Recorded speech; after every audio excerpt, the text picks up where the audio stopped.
si Amena. Tama yan, kasuhan ninyo. Sampahan ninyo. Hindi lang dyan sa pera ng PhilHealth at saka ng PDIC. Pati dito sa mga pagre-release ng SARO ng flood control projects fund. Para magkaintindihan na. Di ba ga? Bakit nga ba yung ibang mga involved sa pera ng bayan, nag-resign lang, ha? Yung ibang involved sa pera ng bayan, nag-resign lang, limot na. Ano ha? Tama yung ginawa nitong si Dr. Tony Liachon. Hindi lang yan, yung iba pang mga nagsipag-resign. Oo, ang tanong lang ay papatulan ba naman yan ni Boying? That is the problem. Abante Pilipinas. Diretso tayo sa ating mga umabanteng balita. Ronnie Ramos, Abante Pilipinas. Jeline Lacorte, good morning. Watching from Musandam. Saan ho yung Musandam na yan? Sorry, ngayon ko lang ho narinig yung mga bansa na yan. Abante Pilipinas. Naghain ng kasong plunder at graft ang Office of the Ombudsman laban kay Senador Jingoy Estrada kaugnay ng kontrobersya sa flood control project. Kasama rin sa mga sinampahan ng kaso si dating Department of Public Works and Highways Secretary Manuel Bonoan. Ayon sa Ombudsman, may kaugnay ng mga kaso sa umano'y irregularidad sa implementasyon at paggamit ng pondo para sa flood control projects. Isinampa mga kaso matapos ang isinagawang investigasyon ng Ombudsman sa naturang proyekto. Sa ngayon, wala pang inilalabas na opisyal na pahayag sina Estrada at Bonoan kaugnay sa mga aligasyon laban sa kanila. Abante Pilipinas. Pero parang narinig ko itinanggi na ito ni Jinggoy. Wala siyang insertion. Oo. Pero kaya lang kasi nga, yung mga ganitong lagi nakakasuhan, nadadamay, easy target. Easy target. Ang tanong, totoo ba na meron yan? Madali lang kasing magkaso Madali lang magkaso. Pero yan, at least, tama yon. Plunder. Kasi pera ng gobyerno pinag-uusapan. Yung isinampa kay Marcoleta ay contribution. Plunder din ba yun? Medyo nagtataka lang ako Hindi ko masyadong hindi ko alam kung yung plunder is for government money only. Pakituruan nga po ako. At yan pong bagay niyan ay hindi po ako sigurado. Ronnie Ramos, Abante Pilipinas. Sinagot ni Senador Cheese Escudero ang mga aligasyong nagdadawit sa kanya sa flood control kickback scheme. Sinumiti niya ang counter affidavit sa Office of the Ombudsman kontra sa isinampa sa kanyang plunder at graft complaints para sa ilalim sa preliminary investigation. Ang kay Assistant Ombudsman Miko Clavano na ang findings na makukuha kay Escudero ang tutulong para magbasura o magrekomenda ng mga kaso sa Sandigang Bayan. Matatanda na isa si Escudero sa mga mambabatas na nakaladkad matapos ibunyag ni dating DPWH Undersecretary Roberto Bernardo noong Senate Blue Ribbon Committee hearing noong Setyembre ng nakaraang taon. Abante Pilipinas. Sa Strait of Hormuz sa Oman. Okay, maraming salamat to, Ma'am Jeline Lacorte. Kaano-ano man yung si Ma'am Jean? Sa Oman pala ito. Sa Qatar. Strait of Hormuz. Ayan, yung Strait of Hormuz. Ano ba mga nakakasakop na bansa dyan? Qatar. Yung Oman ba, bansa na? Oo. Musandam. Ayan, mga lugar na yan. Iran. Yung Iraq, di ko alam mga ganun. But anyway, dyan ho dumadaan yung mga iniimporta ho natin na mga petroleum products. Ganun din yung mga fertilizers. Dyan. Hindi naman ito isinara, pero bubuksan daw ho. Abante Pilipinas. Dati naman ho itong bukas, pero bubuksan daw ho ng Amerika. Kung di ba naman sira ulot kalahati yung presidente ng Amerika, Abante Pilipinas. Ginera-gira nyo, di sana wala problema ang buong mundo ngayon. Sinong nagbigay ng problema? Amerika. Abante Pilipinas. Naghain ng supplemental verified complaint affidavit ang health reform advocate na si Dr. Tony Liachon sa Office of the Ombudsman upang isama si dating Secretary Amena Pangandaman sa mga respondents sa kasong plunder at malversation.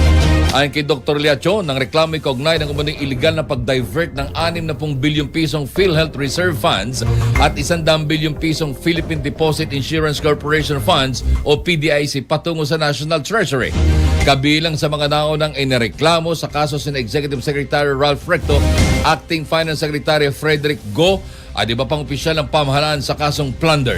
Iginate ni Dr. Liachon na hindi ito usapin ng personalidad, kundi ng pananagutan ng mga opisyal na sangkot sa umuning iligal na paglipat ng pondo ng kalusugan.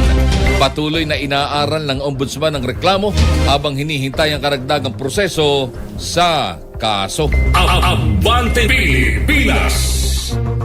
Oo nga Bakit nga ba yung ibang mga involved sa pera ng bayan, nag-resign lang, ha? Yung ibang involved sa pera ng bayan, nag-resign lang, limot na.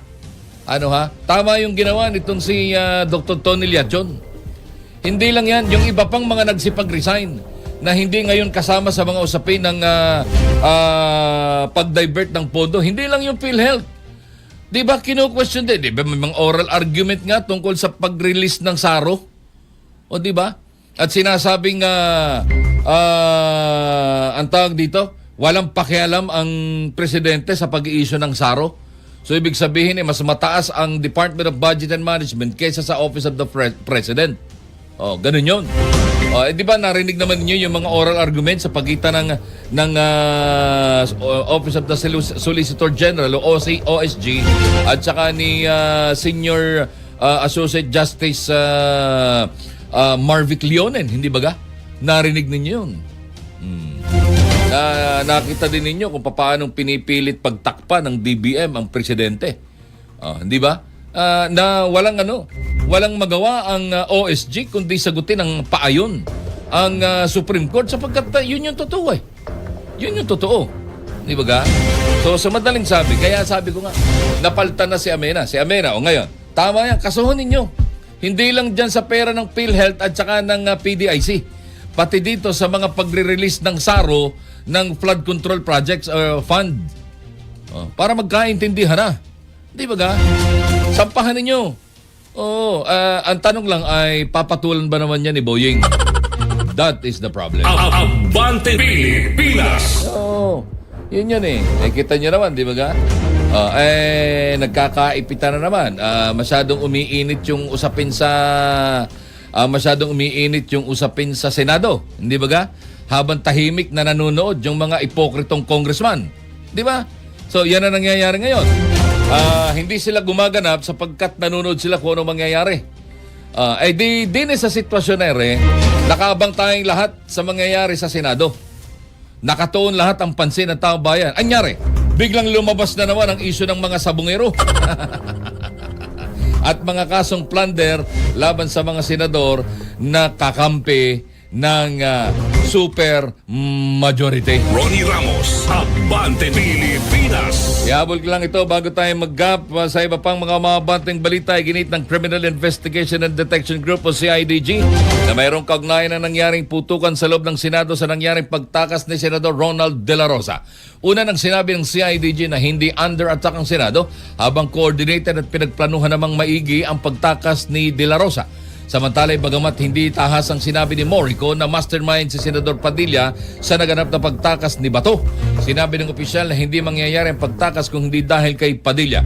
Pumalag din ang CIDG sa akusasyon na wala silang bitbit na warrant of arrest sa kanilang law enforcement operation sa isang subdivision sa Angeles City, Pampanga.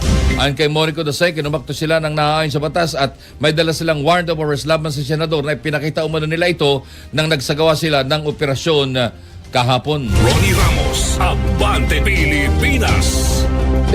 Ang tanong is warrant of arrest o warrant of o search warrant? Di ba ga? Warrant of arrest nino at kanino? Bakit yung bahay ng mga Pilipino idinadami niyo sa usapin ng international issue? Kayo, mga tuta, kayo ng mga taga-ibang bansa, di bahala kayong gumanap. Huwag niyong idamay ang mga Pilipino. Hindi naman kami sumusunod dyan sa lintik na ICC na yan. Kayo lang Dahil kayo mga uto. Ewan ko. Para puro tayo mga Pilipino pero iba-iba ang mga sinusunod ninyo. Ito namang presidente natin na susunga-sunga. Sa halip na tumindig bilang presidente, pakaangkaang. Ronnie Ramos, Iwan ko sa inyo. Pilipinas. Ay nako, front